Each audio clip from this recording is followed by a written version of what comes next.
తల్లి నాకు గుణమనిచ్చింది, ఆపదొస్తే నేను గణములవుతా.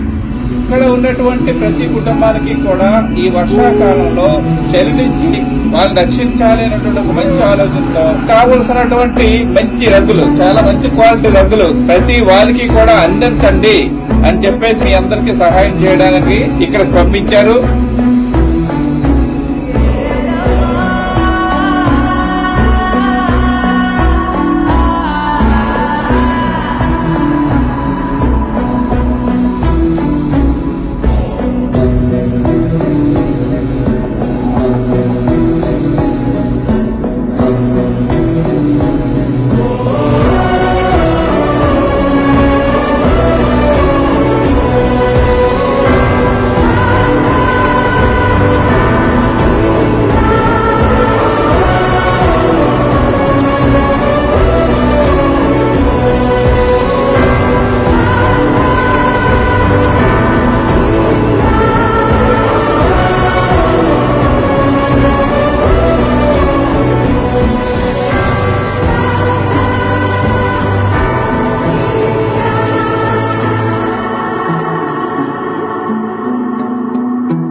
పౌలు కలితో మీతో మేము జీవిత కాలంగా రుణపడి ఉంటాం సార్. మేము సంతోషం.